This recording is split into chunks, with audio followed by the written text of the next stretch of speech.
Assalamualaikum warahmatullahi wabarakatuh. Hai teman-teman semua, kali ini saya Muhammad Ridho Kurniawan dari kelas 11 IPS 2 akan sedikit menjelaskan tentang pahlawan nasional Indonesia yang berasal dari Papua. Selamat menyaksikan. Oke, pertama kita akan membahas tentang pahlawan nasional yang berasal dari Papua, yaitu Mahmud Singgire Rumagesan. Nah, ia lahir di Kokas, Fakfak, Papua Barat pada tanggal 27 Desember 1885 dan ia wafat di Jakarta pada tanggal 5 Juli 1964. Nah, ia ini seorang pejuang asal Papua, anak dari raja muda bernama Pipi. Sebetulnya, secara keturunan Pipi ini bukan seorang berdarah biru, namun hanya seorang anak angkat dari raja sebelumnya yang bernama Pandai. Karena saat itu kekosongan kekuasaan, maka Pipi sementara menjadi raja muda, lantas digantikan oleh Mahmud Singgirai Rumagesan karena adanya campuran tangan kolonial Belanda. Tapi meskipun ia diangkat oleh pemerintah kolonial pada waktu itu, ia masih berani menentang ketidakadilan demi rakyatnya. Mahmud Singgirai Rumagesan merupakan seorang raja di wilayah Sekar yang bergelar Raja Alam Ugar Sekar. Sekar ini dikenal dengan nama Fakfak. Dalam rangka melawan Belanda, ia mendirikan gerakan Cendrawasih Revolusioner Irian Barat pada 10 November 2020. Ia diangkat menjadi pahlawan nasional oleh Presiden Indonesia Joko Widodo. Nah, selanjutnya di gerakan Cendrawasih Revolusioner, ia melakukan dengan gigih menentang pemerintah kolonial Belanda. Itu salah satunya ditunjukkan melalui perannya tadi. Singgirai Rumagesan memimpin gerakan Cendrawasih Revolusioner Irian Barat pada 1953 silam dan gerakan organisasi pemuda Cendrawasih Muda.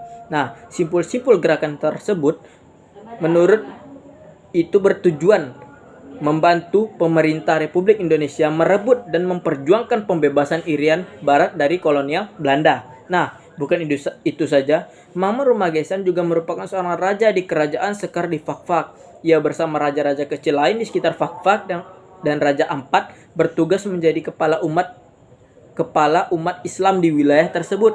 Akan tetapi, kala itu kekuasaan mereka dibatasi oleh penjajah semenjak Belanda memasuki Papua. Nah, akhirnya perlawanan pun dilakukan melalui mimbar-mimbar di masjid. Ia bersama Raja Rumbati Ibrahim Biau menyerukan perlawanan dengan jihad fisabilillah menentang penjajahan. Perlawanan yang ia gaungkan itu mengantarkan Mahmud Rumagesan ke balik jeruji. Keberanian melawan penjajah itu harus dibayar dengan beberapa kali mendekam dari penjara satu ke penjara yang lain, sehingga Saparua, Sorongdom, seperti kayak di penjara Saparua, penjara Sorongdom, Manokwari, Polandia hingga diasingkan ke Makassar. Namun jeruji besi tak membuat Muhammad Rumagesan gentar. Usai bebas, semangatnya kembali menyala demi melepaskan cengkraman Belanda dari seluruh Irian Barat, termasuk wilayah di luar kerajaannya. Perjuangan itu pada akhirnya berbuah manis ketika Irian Barat berhasil merdeka dari Belanda sejak keputusan di konferensi Meja Bundar pada 24 Desember 1949. Nah, Mahmud Singgirai Rumagesan pun diangkat menjadi anggota Dewan Pertimbangan Agung atau DPA Republik Indonesia pada periode 1959 sampai 1965. Pada 1969, penentuan pendapat rakyat atau PPRA memutuskan Irian Barat bergabung dengan Indonesia. Nah, yang kedua, kita akan membahas tentang Martin Inde. Dia lahir di Doromena, Jayapura, Papua pada tanggal 14 Maret 1912 dan ia juga wafat di Jayapura pada tanggal 17 Juli 1986. Nah, dia juga menempuh pendidikan dari pertamanya sekolah dasar, lalu ia ke sekolah pelayaran dan juga sekolah polisi di Sukabumi, Jawa Barat. Nah, Martin Inde dilahirkan di Doromena, Jayapura pada tanggal 16 Maret 1912. Sebelumnya, pria yang akrab disapa Martin ini merupakan polisi Belanda. yang kemudian berbalik mendukung Indonesia setelah bertemu dengan beberapa tahanan politik yang diasingkan di Digul. Salah satunya adalah Sugoro Atmoprasojo. Saat itu, ia bertugas untuk menjaga para tahanan politik yang secara tidak langsung berhasil menumbuhkan jiwa nasionalismenya dalam pertempuran melawan penjajah. Jiwa nasionalisme Martin memang tumbuh sangat kuat, namun beberapa upaya yang direncanakan olehnya dan puluhan anak buahnya dalam menangkap aparat pemerintah Belanda berulang kali gagal. Nah, perjuangan Martin dalam membela tanah kelahirannya sempat gagal beberapa kali, namun hal itu tidak menyurutkan niat dan semangat juang pria lulusan sekolah polisi di Sukabumi, Jawa Barat ini. Menyerah dan tunduk pada musuh begitu saja. Nah, pada tahun 1944, sekembalinya dari pengungsian di Australia selama 3 tahun, Martin ditunjuk sekutu untuk melatih anggota Batalion Papua yang nantinya akan difungsikan sebagai tentara pelawan Jepang. Setahun berikutnya, ia diangkat sebagai kepala distrik Arso, Yamai, dan Waris selama 2 tahun. Dalam tahun-tahun tersebut, Martin tak hanya tinggal diam, namun ia melakukan kontak terhadap mantan para pejuang Indonesia yang pernah ditahan di Digul. Dalam kontak tersebut, mereka merencanakan suatu pemberontakan untuk mengusir Belanda dari tanah Cendrawasih. Namun, usaha mereka gagal begitu Belanda mencium gelagat Martin dan rencana mereka batal dieksekusi. Nah, di tahun ia merangkap menjadi kepala distrik Arso, Yamai, dan Waris.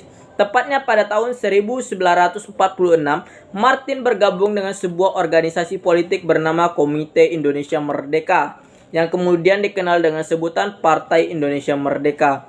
Saat menjabat sebagai ketua, Martin dan beberapa kepala suku yang ada di Papua menyampaikan protesnya terhadap pemerintah Belanda yang berencana memisahkan wilayah Irian Barat dan wilayah Kesatuan Indonesia. Mengetahui pihaknya membelot, Belanda menangkap Martin dan membuinya selama 3 tahun di Hulu, Digul, karena pasukan Belanda merasa dikhianati oleh aksinya tersebut.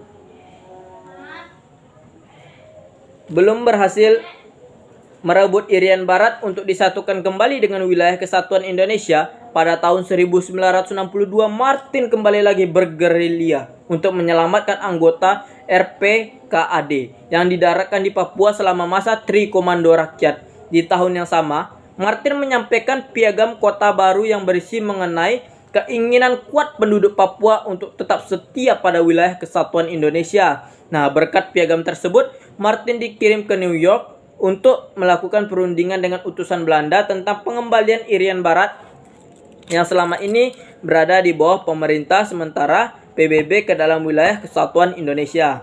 Nah, akhirnya dalam perundingan tersebut, Irian Barat resmi bergabung dengan wilayah Kesatuan Indonesia dan berganti nama menjadi Irian Jaya.